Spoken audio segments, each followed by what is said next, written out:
Pulsar Suni ഒരുപക്ഷേ cinema മേഖലയിൽ ചിലർക്കെങ്കിലും Pulsar സുനിയെ അറിയാമായിരുന്നു. പക്ഷേ കേരളത്തിൽ പൾസർ സുനി എന്ന പേര് മറ്റാർക്കും പരിചിതമല്ലായിരുന്നു. ഈ കേസുമായി ബന്ധപ്പെട്ടാണ് പൾസർ സുനി എന്ന പേര് തന്നെ ഉയർന്നു കേൾക്കുന്നത്. ആരായിരുന്നു പൾസർ സുനി? സിനിമയിൽ പല പ്രമുഖരുടെയും ഡ്രൈവറായിരുന്നു, ഒപ്പം തന്നെ പേഴ്സണൽ അസിസ്റ്റൻ്റ് ആയിരുന്നു. ഇങ്ങനെ വളരെ രീതിയിലുള്ള പ്രവർത്തനം പല പ്രമുഖരുമായുള്ള ആത്മബന്ധവും സൂക്ഷിച്ചിരുന്നു. അങ്ങനെയുള്ള പൾസർ സുനി എന്തിനിങ്ങനെ ഒരു കൊട്ടേഷൻ ഏറ്റെടുക്കണമെന്നതായിരുന്നു ചോദ്യം. അതല്ല, പൾസർ സുനി നേരിട്ട് ചെയ്തതാണോ ഈ കുറ്റകൃത്യം? അതിനു മുമ്പ് നമുക്ക് പരിശോധിക്കാം, ആരായിരുന്നു പൾസർ സുനി? ആരാണ് ഈ പൾസർ സുനി? ശരിക്കും എന്താണ് ഇയാൾക്ക് സിനിമാ മേഖലയുമായും ദിലീപുമായുമുള്ള ബന്ധം? കൊച്ചിയിൽ നടി ആക്രമിക്കപ്പെട്ട സംഭവം പുറത്തായതോടെയാണ് പൾസർ സുനി എന്നൊരു പേര് ആളുകൾ ശ്രദ്ധിക്കുന്നത്. പെരുമ്പാവൂർ സ്വദേശിയായ സുനിക്ക് ബജാജ് പൾസർ ബൈക്കുകളോടുള്ള ഇഷ്ടം കാരണം പൾസർ സുനി എന്ന വിളിപ്പേര് ലഭിച്ചു. പൾസർ ബൈക്കുകൾ മാത്രം തിരഞ്ഞുപിടിച്ച് മോഷ്ടിച്ചതിന്റെ പേരിലാണ് സുനിൽകുമാറിന് ആ പേര് കിട്ടിയത്.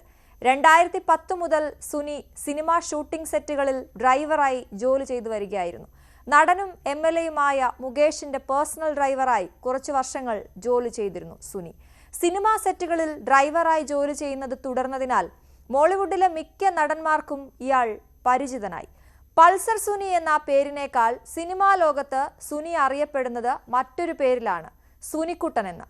പ്രോസിക്യൂഷൻ കേസ് പ്രകാരം 2013 സൗണ്ട് തോമ എന്ന സിനിമയുടെ ഷൂട്ടിംഗ് സെറ്റിൽ വെച്ചാണ് നടിയെ തട്ടിക്കൊണ്ടുപോയ കേസിലെ 8ാം പ്രതിയായ നടൻ ദിലീപുമായി സുനി പരിചയപ്പെട്ടത്.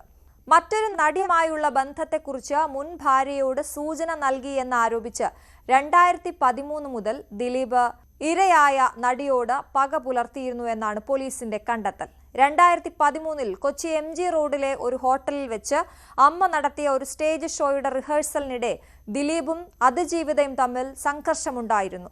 ആ സമയത്ത് സുനി നടൻ മുകേഷിന്റെ ഡ്രൈവറായി ജോലി ചെയ്യുകയായിരുന്നു എന്നാണ് പോലീസ് പറയുന്നത്. ഇതിനെ തുടർന്ന് ഇരയെ ആക്രമിക്കാൻ ദിലീപ് സുനിയെ ചുമതലപ്പെടുത്തിയതായി പോലീസ് കേസ് ഫയൽ ചെയ്യുന്നു. ജോർജേട്ടൻ സ്പൂരം എന്ന സിനിമയുടെ ഷൂട്ടിംഗ് സെറ്റിൽ വെച്ചാണ് ഇരുവരും കണ്ടുമുട്ടിയത്. ടാസ്ക് പൂർത്തിയാക്കിയാൽ പണം നൽകാമെന്ന് വാഗ്ദാനം ചെയ്തു. 2017 ഫെബ്രുവരി 17 തൃശൂരിലെ ഒരു സിനിമാ ഷൂട്ടിംഗിൽ നിന്ന് കൊച്ചിയിലേക്ക് മടങ്ങുകയായിരുന്ന നടിയെ തട്ടിക്കൊണ്ടുപോകാൻ പൾസർ തന്റെ 6 അടുത്ത സുഹൃത്തുക്കളോട് ആവശ്യപ്പെട്ടു. തട്ടിക്കൊണ്ടുപോയ ശേഷം ഓടുന്ന വാഹനത്തിൽ വെച്ച് ബലാത്സംഗം ചെയ്തതായി പോലീസ് പറഞ്ഞു. ഇതിനുശേഷം ദിലീപിന്റെ ഇപ്പോഴത്തെ ഭാര്യ കാവ്യയുടെ ബൊട്ടിക്കിൽ സുനി എത്തിയെങ്കിലും അവരെ കാണാൻ കഴിഞ്ഞില്ല. ഒളിവിൽ പോയ ഇയാൾ 1 മാസത്തിന് ശേഷം കീഴടങ്ങാനെത്തിയ കോടതി വളപ്പിൽ നിന്ന് അറസ്റ്റിലാവുകയായിരുന്നു. എന്നാൽ സുനി ജയിലിൽ നിന്ന് ദിലീപിനൊരു കത്ത് എഴുതിയതായി പോലീസ് കണ്ടെത്തിയതോടെ കുഴപ്പത്തിലായി. ജയിൽ അധികൃതർ നിർബന്ധിച്ച് കത്ത് എഴുതിച്ചെന്നാണ് സുനി ആദ്യം അവകാശപ്പെട്ടത്. ദിലീപ് അറസ്റ്റിലായതോടെ ഇരയെ ആക്രമിക്കാൻ ദിലീപ് തന്നെ വാടകയ്ക്കെടുത്തതാണ് എന്ന് സുനി അവകാശപ്പെട്ടു. പിടിച്ചുപറി, മോഷണം, കൊട്ടേഷൻ പ്രവർത്തനം തുടങ്ങിയ 13 കേസുകളാണ് സുനിയുടെ പേരിൽ ഉള്ളത്.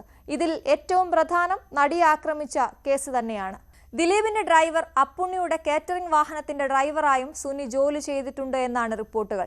മൂന്നാർ ലൊക്കേഷനിൽ ഭക്ഷണ വിതരണക്കാരനായിരുന്ന വയനാട് സ്വദേശിക്ക് വേണ്ടി വാടകയ്ക്കെടുത്ത വണ്ടിയാണ് സുനി കൃത്യം നടത്താൻ ഉപയോഗിച്ചതെന്നും വിവരമുണ്ട്. ഉച്ചയോടെ വൈകാതെ തിരിച്ചെത്താമെന്ന് പറഞ്ഞ് വണ്ടിയെടുത്ത സുനി ആവശ്യം പറഞ്ഞിരുന്നില്ല. തങ്ങൾ അറിയാതെയാണ് സുനി വാഹനം കൊണ്ടുപോയതെന്നാണ് വയനാട് സ്വദേശിയുടെ മൊഴി. 7.5 വർഷത്തെ ജയിൽവാസത്തിന് ശേഷം 2024 സെപ്റ്റംബറിലാണ് സുപ്രീം കോടതി സുനിക്ക് ജാമ്യം അനുവദിച്ചത്.